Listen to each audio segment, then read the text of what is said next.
भाइयों, आज हम लोग हटा क्षेत्र के जो रने गांव हैं यहाँ पे आए हुए हैं फील्ड विजिट में। विगत कुछ दिनों से देख रहे हैं कि बदलते हुए मौसम के कारण बहुत सारे रोग बीमारियां हमारे चना में, मसूर में और अन्य फसलों में आ रहे हैं। हमारे साथ में हैं जिला स्तरीय कृषि स्थायी समिति के अध्यक्ष जिला पंचायत सदस्य रने श्री मनीष तंतवाई जी हैं, प्रगतिशील किसान श्री तिवारी जी हैं, उप संचालक कृषि श्री डीडीए साहब हैं, एसडीओ बैन साहब हैं, मैं कृषि वैज्ञानिक डॉक्टर मनोज अहरवार जी हैं और हमारे प्रगतिशील किसान बंधु भी हैं और ग्राम सेवक आरईओ हैं कुटन जी हैं। तो आज हम लोग माननीय जिला पंचायत सदस्य जी के निवेदन पर कि क्षेत्र में जो किसानों की दिक्कत है उसके लिए हम लोग विजिट में आए हैं, जिसमें हम लोग रने और आसपास के गाँव के किसानों की विजिट करेंगे। इसमें हम लोग सबसे पहले देख रहे हैं कि हमारी जो मसूर की फसल है इसमें कुछ रोग की समस्या बदलते हुए मौसम के कारण आई है। तो जिसमें सबसे पहले हमने देखा है कि चना या मसूर में जो फसल क्यों सूख रही है। तो चना या मसूर में जो फसल सूख रही है, जो मौसम जो बदला है वो कई बार कई किसानों ने अपने खेत में पानी लगा दिया है, तो उसके कारण फेवरेबल कंडीशन बन गई फंगस के लिए। इसमें एक स्टेम फाइलम एक ब्लाइट आ रही है, ये है मसूर में। इसी प्रकार से अगर हम चने की बात करते हैं तो चने में भी एक पत्तियों में कुछ कुछ जगह धब्बे आ रहे हैं, तो उसमें एस्कुलाइटा ब्लाइट है। और चने में कई जगह ओगरा की भी दिक्कत है, जिसको अपन बेल्ट या फ्यूजन रॉट बोलते हैं, उसकी भी दिक्कत समझ में आ रही है। तो इन सब को देखते हुए अपन को क्या क्या सावधानियां रखना है। जैसे अभी देख रहे हैं कि मसूर है, तो मसूर तो लगभग अब कटने की अवस्था में है। तो जहाँ मसूर में अगर डिले है हार्वेस्टिंग में या कटाई में, वहाँ पे किसान भाई टूबिकोनोजोल या अन्य जो फंजीसाइड है हमारे उसका उपयोग कर सकते हैं।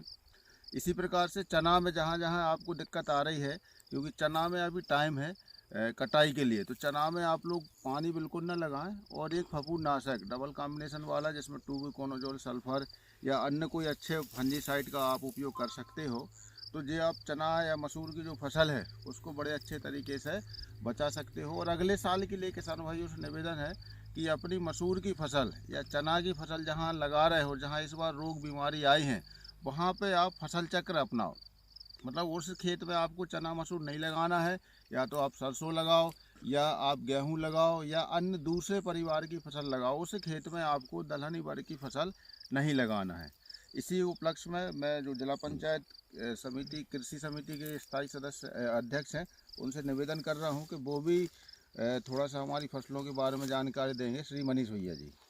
जैसे कि हमारे वैज्ञानिक मनोज भाई ने बताया और हमारे यहाँ ग्राम रने में पधार कर मेरे खुद खेत में और आसपास के खेतों में निरीक्षण किया, जो कि मसूर की फसल इस बार बहुत ही ख़राब है और कुछ खेतों में उगरा की भी समस्या है कि मतलब हरे भरे खेत अचानक से सूख जाते हैं, ऐसे लगने लगते हैं जैसे वो कटाई के लिए आ गए हैं। तो इसके बारे में किसानों के लिए विस्तृत जानकारी दी हमारे वैज्ञानिक मनोज जी ने, और हमारे साथ में हमारे कृषि विभाग के डीडीओ मुकेश प्रजापति जी भी आए और बैन साहब भी आए और किसान भाई श्रीकांत तिवारी। हम सारे लोग क्षेत्र में अभी निरीक्षण करते जा रहे हैं और खेतों की स्थिति देख रहे हैं कि कहाँ कैसी फसलें हैं और किसानों के लिए निरंतर जागरूक करने का काम कर रहे हैं कि किस अवस्था में कौन सी प्रकार की फसलें बोना चाहिए, कब उसमें कीटनाशक दवाई डालना चाहिए, कब उसमें सिंचाई करना चाहिए, कब नहीं करना चाहिए और कैसे फसलों का क्रम चेंज करना चाहिए। जैसे कि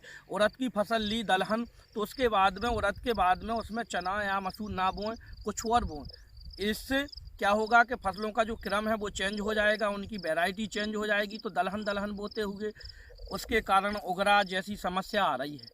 यही हमारे वैज्ञानिक ने बताया कि कृषि की जो क्या है कि पद्धति है उसके लिए किसान लोग तरीके से नहीं कर पा रहे हैं। जैसे कि मैंने खुद ही अपने खेत में अभी उड़द की फसल ली थी, उसके बाद में चना बो दिया, तो उसके कारण पूरे खेत का चना है जो उगड़ गया वो। बस इसी के साथ धन्यवाद। धन्यवाद सर, आपने बहुत बढ़िया जानकारी दी।